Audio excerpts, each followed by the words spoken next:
لا إله إلا الله محمد رسول الله. لا إله إلا الله لا إله إلا الله محمد رسول الله. لا إله إلا الله.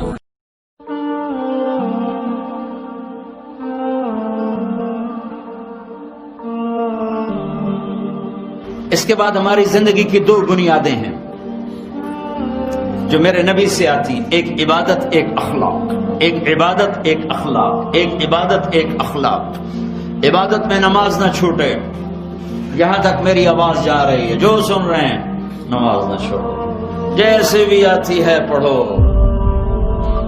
نماز نہ چھوڑو، جہاں ہو پڑھو، جس جگہ پر ہو پڑھو، سفر میں ہو حضر میں ہو. جی پڑھی نہیں گئی، نہیں نہیں نہیں. محرم ابھی چل رہا ہے، کربلا کا زخم تازہ ہے، دنیا میں ظلم کی آخری تاریخ لکھی جا رہی ہے اور مظلومیت کی بھی آخری تاریخ لکھی جا رہی ہے. نہ ظلم ایسا کبھی ہوا نہ ہوگا، نہ مظلوم ایسے کبھی آئے نہ آئیں گے، نہ ظالم کبھی ایسے کسی نے دیکھے نہ سنے. اور نماز کا وقت داخل ہوا اور جناب عالی مقام امام نے زہیر سے فرمایا کہ ان سے کہو مجھے نماز پڑھنے دو، جنگ روکو. زہیر نے آگے بڑھ کر شمر سے کہا تھوڑی دیر جنگ روک دو، نماز پڑھنی ہے. اس نے کہا ہم نہیں روکیں گے.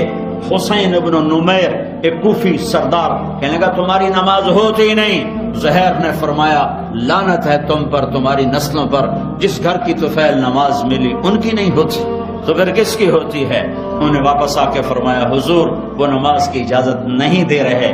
کبر نماز تو نہیں چھوٹ سکتی، چونکہ ریڈنگ والوں کو پیغام دینا ہے کہ نماز کسی حال میں نہیں چھوٹ سکتی. پوری امت کو اللہ کی قسم حسین نماز نہ پڑھتے کوئی فرق نہیں پڑنا تھا. ان کی ذات تک ان 72 یہ جنگ سے تھوڑی دیر پہلے آنکھ لگ گئی، بیٹھے بیٹھے آنکھ کھلی تو ہنسنے لگے. تو بہن زینب نے پوچھا، حضرت علی کی فصاحت بیٹی کو ملی، حضرت علی کی فصاحت بیٹی کو ملی زینب کو. بہن نے پوچھا کیا ہوا، یہ کو ہنسنے کا موقع ہے؟ ہاں ابھی خواب میں اللہ کے نبی کو دیکھا، فرما رہے ہیں بیٹا میں لینے کے لیے آ چکا ہوں، میں آ گیا ہوں، تیاری کرو. حضرت ام سلمہ سوئی ہوئی تھی 61 ہجری عصر کے وقت قریب، اللہ سوئی ہوئی تھی. آنکھ دیکھا جناب رسول اللہ صلی اللہ علیہ وسلم، داڑھی میں مٹی، سر میں مٹی، چہرہ پیلا زر. یا رسول اللہ میرے ماں باپ قربان. کیا ہوا؟ کہا حسین کا قتل دیکھ کے آ رہا تھا. ہاں اللہ کو راضی کرنے کے لیے یہاں تک جانے کا پیغام موجود ہے. اولاد کو ذبح کروانا آسان کام ہے جبکہ بچانے میں ایک لفظ لگتا ہو، ایک لفظ. ہم جھوٹ بول کے پاؤنڈ بچائیں، جھوٹ بول کے دھوکہ دے کے ایمان کا سودا کریں. حضرت علی نے فرمایا لا تبع آخرتک بدنیاک بل بع دنیاک بآخرتک. اپنے بچوں کو وصیت نامہ لکھوایا، اس وصیت نامے کا صرف ایک جملہ میں نے آپ کو بتایا ہے. چند الفاظ اور پڑھوں. احی قلبک بالموعظہ ونورہ بالحکمہ وقوہ بالزہد وذللہ بالموت وقررہ بالفناء وحذره وصولة الدهر بتقلب الليالي والأيام وأعرض عليه أخبار الماضين وسر في ديارهم وانظر في آثارهم أين حلوا فإنك ترى قد انتقلوا من دار الغرور ونزلوا في دار الغربة فإنك صرت كأحدهم.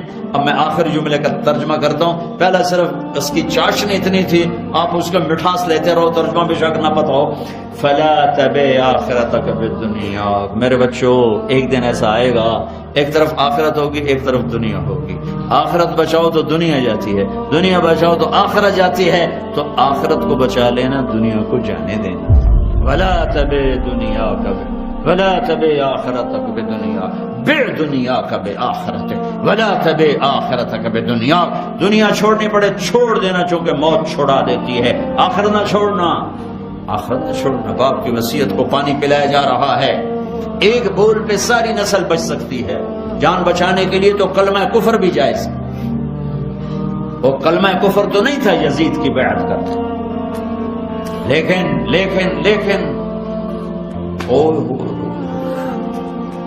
ابو بکر بن علی وہ سر اڑا، حضرت علی کے حسین کے بھائی حضرت علی کی دوسری بیویوں سے محمد بن علی وہ سر اڑا، عثمان بن علی وہ سر اڑا، عباس بن علی وہ سر اڑا۔ 4 بھائی تو پہلے سر اڑوا کے گئے، 5واں حسین کا سر اڑا ہے۔ حسن کے بیٹے قاسم، عبداللہ، ابو بکر بن حسن، تینوں کے سر نیزے پہ۔ اپنے بیٹے علی الاکبر، علی الاصغر، عبداللہ بن حسین، تینوں کے سر نیزے پر۔ مسلم بن عقیل کے 2 بیٹے عبداللہ، عبد الرحمن، دونوں کے سر نیزے پر۔ عبداللہ بن جعفر کے 2 بیٹے عون اور محمد، دونوں کے سر نیزے پر۔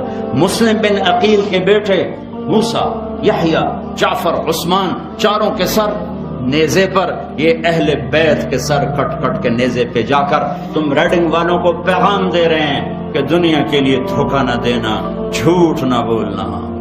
کاغذات بنانے کے لیے ہمارے پاکستانی انڈین کتنا جھوٹ بول رہے ہیں، کتنے دھوکے کر رہے ہیں، کتنی یہاں کی لڑکیوں سے فراڈ کی پیپر شادیاں کر کے کاغذات بنانا چاہتے ہیں، ٹیکس بچانے کے لیے کتنا جھوٹ بول